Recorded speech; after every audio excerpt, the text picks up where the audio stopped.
Alright, here's how we do it. Yes. As soon as that gun isn't pointed at you again, you dash right. Then immediately close the distance.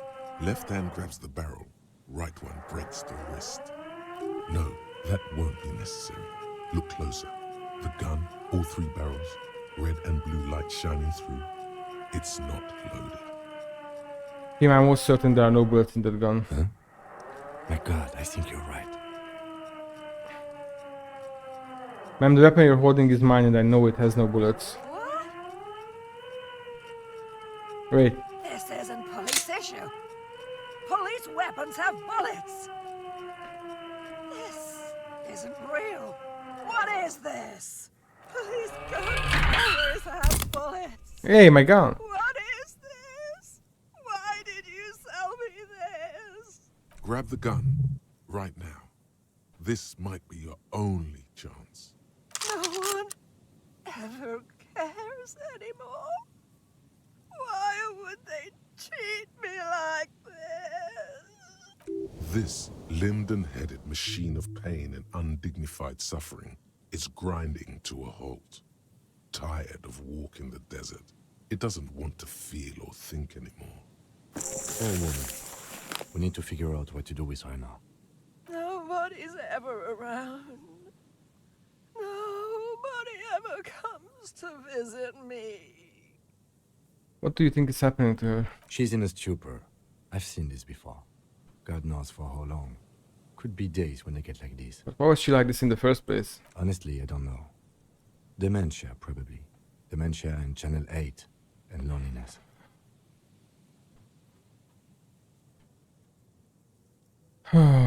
Guess we'll never know. Probably not. But more pressing is the question of what to do with her right now. I'm very sorry this is how life turned out for you. Her scratched skin is warm to the touch, but the person inside doesn't even know you're there. Should we just arrest her? I don't think there's any need for that. In her current state, and without the gun, she isn't really a threat to anyone. We could let Titus know. This is a perfect problem for the local peacekeepers to handle. They might even know her family. Yeah, that just sounds like the man for this job. Then we can ask him once we get back to the whirling. But we have to hurry, because it's late, and they might have already gone home. But I think we're done here for now. Let's head out. This is done. Please, leave the radio on. Reflex to what? Being left alone. She stands motionless. Just a heap of clothes and flashes now. Maybe if you search her once more.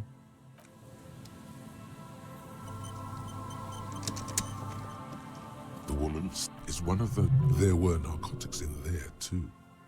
You're thinking of taking them. Do. Pick up the RCM cap. She doesn't even flinch as you reach out and disentangle the familiar-looking lieutenant's cap from her mountain of RCM paraphernalia. Oh, is that yours? Maybe, probably, you know me. It's your hat. Shake her shoulder, or confiscate the narcotics. That's how you pronounce it. You take the vial of Pyrrolidon and the bottle of speed as evidence, obviously. She didn't consume them. She didn't look high. She confiscated them, a little like you are doing now. You might not want to take those. You seem to have a slight problem. Listen to him, for once. Fine, you take them.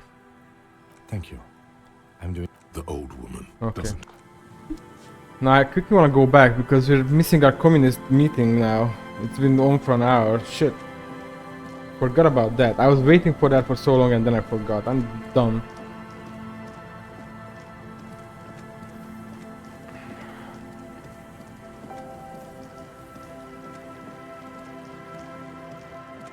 I should get rid of Kim though. Oh my god, how do we go there? Stupid environment.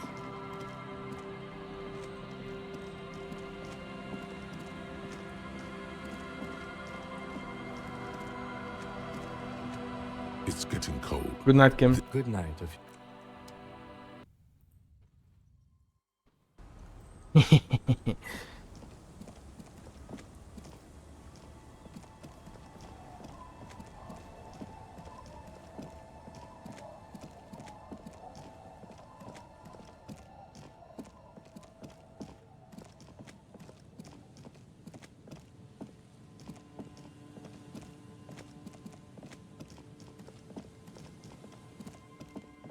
Good thing we had those 2 skill points left. Although I think maybe nothing would have happened because we would have spotted that the gun was empty anyway.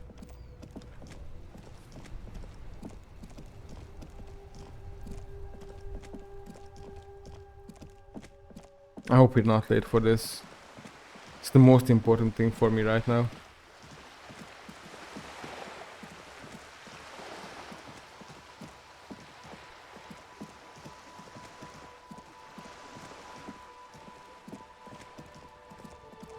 Oh, there's lights, that's promising.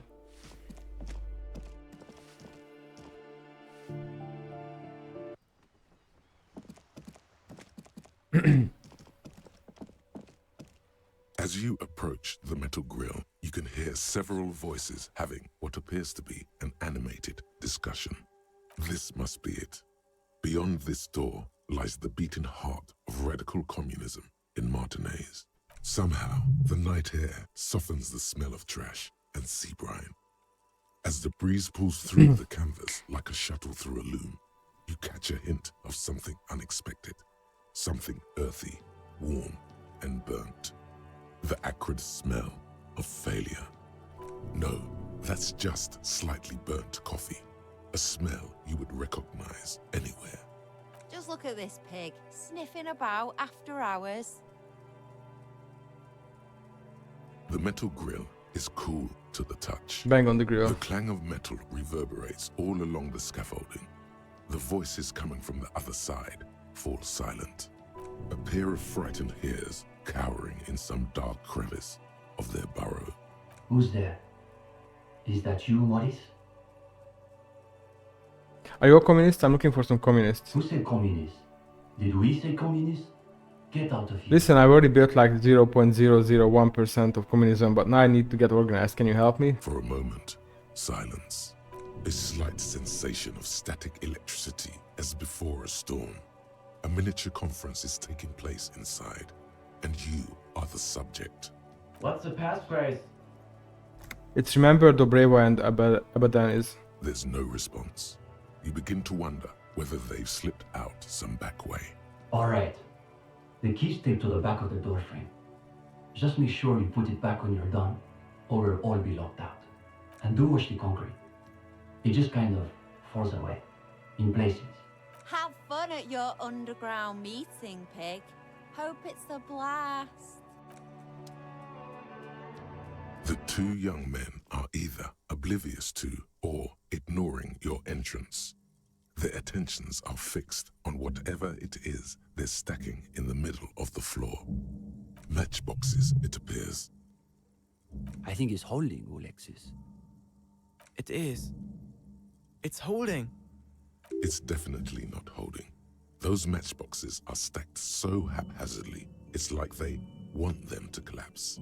Careful, careful.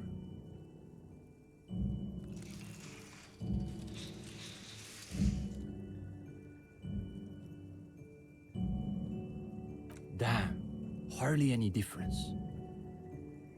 You're late. You should know the meeting starts at 10 p.m. sharp.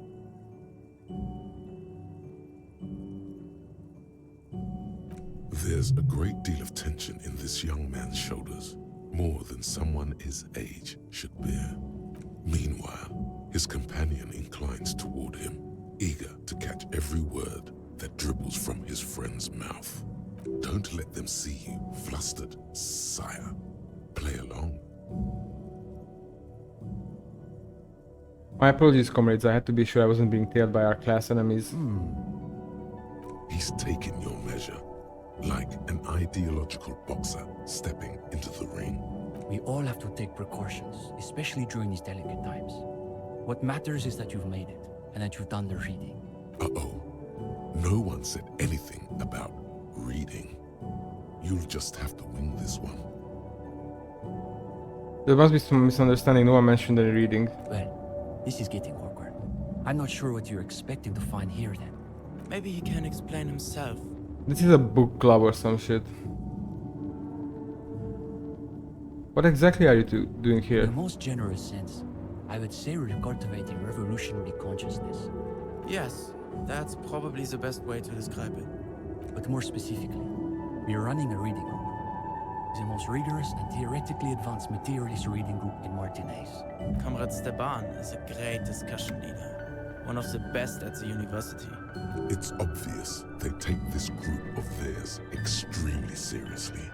Whatever you do, don't compare it to a common book club. Yawn. Can you imagine anything duller than a bunch of Beano-clads yanking each other's knobs? Sounds like a place for intense intellectual engagement, exactly my kind of jam. That's our whole thing. The world is so shallow, all noise and repetition. We're interested in genuinely radical critique. Precisely. We are not interested in senseless parroting. We like to read critically. Within the contours of Mazovian historical materialism, of course. Okay, so what does your reading group actually read? We study all the foundational texts of Mazovian theory, of course. Just last week we finished the second volume of Puncher and Watman's Innocence of Capital. Truly extraordinary. And before that we spent 6 weeks on State and Plasm. For some reason, the word plasm catches in your ear like a piece of old wax. Uh-oh. You can feel your attention span rapidly deteriorating. We've also read Wertmüller's The Megastructure of History, and before that, Real and Reality. Communist theorists love puns, in case that wasn't obvious. Hablars une pain infernale. The original Fizdale translation, not that watered-down revisionist garbage. These two deserve the Order of Honor for bullshitting. There's no way they've actually read all this stuff. Obviously. But, of course, our special emphasis is on the theories of Ignaz Nilsson and his followers, especially the inframaterialists.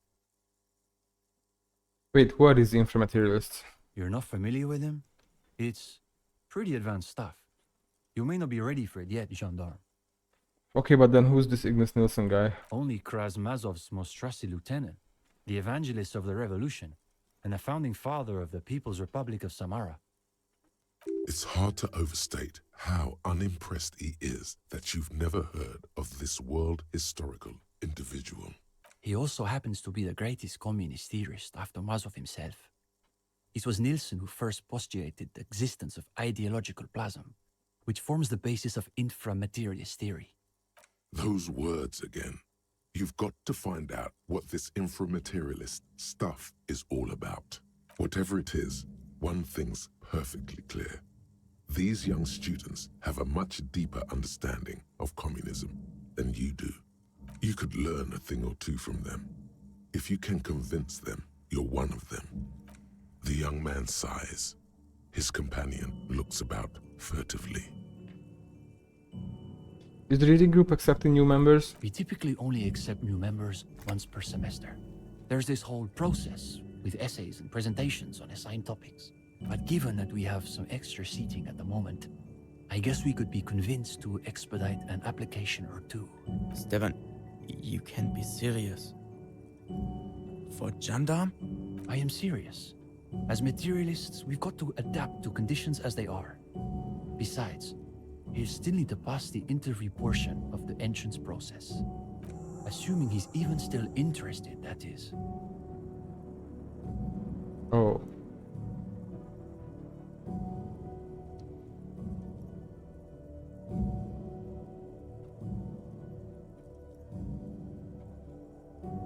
What is composure? That's... Sure.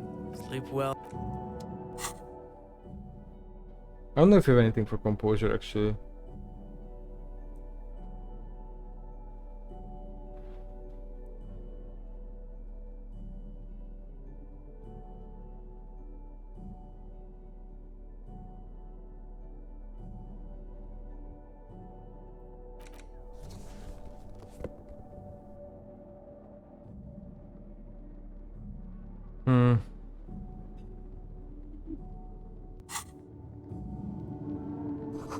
Try not to think about the cracks spidering out across the floor. A rickety easel surrounded by pots of gouache. Cindy's, no doubt. This one says no war but class war. This poster reads under the cobblestones communism. Coffee. Hey, what's this?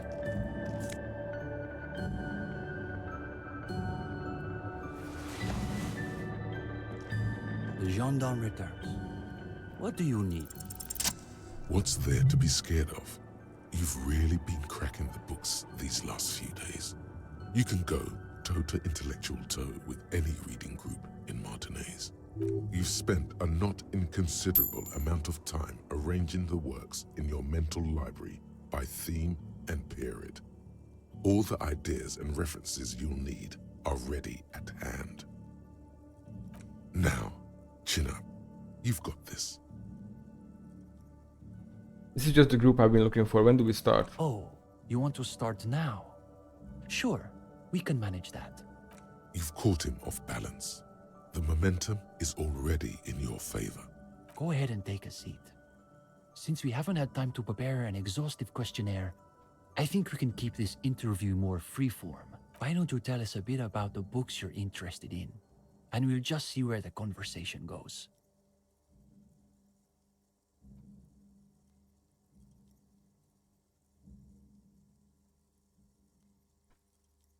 You guys really get into political and historical subjects. Absolutely. It's the only proper foundation to develop a real understanding of events. But once you got a political lens, you can read anything critically, even these Hyam books. Interesting. Say more about that. This is a good start. They're starting to loosen up. You feel relaxed and in control. Soon, you're in a lively back and forth on the political substrata of the Hyam universe. Even if they won't admit it, these two love blood and sex as much as anyone. But don't you think that pornographic fascist mythology gets pretty tiresome after a few books?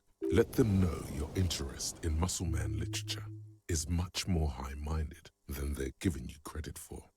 Oh, settlement. I'm more interested in them as cultural artifacts. Ah, well, there's certainly value in that kind of reading.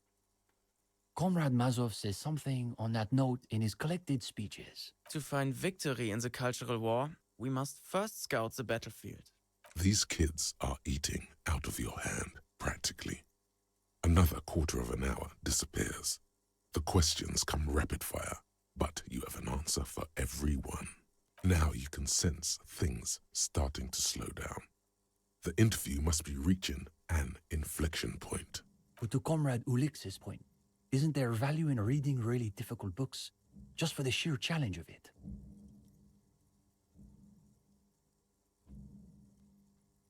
I tried reading this extremely depressing Gradian novel. Oh, right. 16 Days of Coldest Whatever. What was your take on it? Now's your chance to end this interview on a high note. You ably summarize the novel's characters and themes. Even better, you're able to connect those themes to your critique of the novel's formal qualities, such as they are. But eventually I finished it, however much physical pain it caused me. Sounds to me like a typical bourgeois social novel, designed to assuage the egos of frustrated housewives and win international awards. And Gradian realism is the worst realism. It's nearly as bad as Gottwaldian critical theory. Makes you want to gouge your eyes out. Or better, gouge the author's eyes out. In any case, I think we've heard enough. We could use someone with your perspective in the group. With just a bit more theoretical foundation, I think you'll be making real contributions. Yes, I would say he's got serious potential at least. And with that, welcome to the most ideologically advanced materialist reading group in Martinez. Here's your first assignment. It's an overview of inframaterialist theory. A little basic, as you'll see, but one has to start somewhere. I'll add it to my very extensive reading list. You're going to fit right in, I think. Come back when you're done. We'll be here pretty much every night after 10 p.m. Do be sure to take your time with the reading. We'll be eager to hear your thoughts. What were you doing with those matchboxes just now? The young man frowns at the little pile of boxes on the floor. Nothing, just messing around until the meeting started. They're watching those matchboxes awfully intently. For two guys who are just messing around. It's almost as though they were trying to create the most unstable structure they could, with predictable results. I'm guessing these pots of gauche belong to Cindy. Yeah, it's hers. She just sort of moved it all in a few months ago. She said if she's going to make truly radical art, she needs a suitably radical workspace. And I don't think she could afford rent at an actual studio. Do you like her art? Oh, sure. It's definitely interesting, I would say. I guess you could call her latest stuff a sort of counter-bourgeoisie calligraphy. She's got a real taste for radical slogans. It's too bad she hasn't developed the theoretical foundation to do truly radical work. I think she'll get there, though. She's still looking for a subject equal to her ambitions. I'm wondering what's the deal with this place? The deal? At a fundamental level, I guess you could call it the shattered bones of a dream crushed by capital. That's really good, Steban. You should save that for an essay. Thanks, Uli. When the idea is sound, the words just sort of flow. Yes, now keep developing the idea. If this place is the shattered bones that must make us the bone weevils. Yeah, that's not bad. Not as good as Steban's original idea, though. Okay, let's move on. Go ahead. Where's the rest of the reading group? What do you mean? This is the reading group. So there's just two of you? We're in something of a rebuilding phase. Some of our former comrades didn't have the ideological fortitude our work demands. Okay, but what happened to them? Intellectual attrition is maybe the best way to describe it. Felix said he couldn't keep up with the reading on top of his classwork. And Susanna wanted to read text other than Mazovian theory. Like novels, if you can believe it. Imagine the audacity of wanting to read a novel in a reading group. Maybe we just haven't found the right group yet. We've tried recruiting new members, but unfortunately the current intellectual climate is pretty hostile to inframaterialist thought. These days, if you're on the left, the ascendant schools are the Godwaldians and their iconoclasts. Don't forget about Maurice and the turnips. Right. Then there was the whole turnip debacle. Go ahead. Alright, I'm done. Well, this was a bit underwhelming. Yeah, I know what, let's try to wake him up.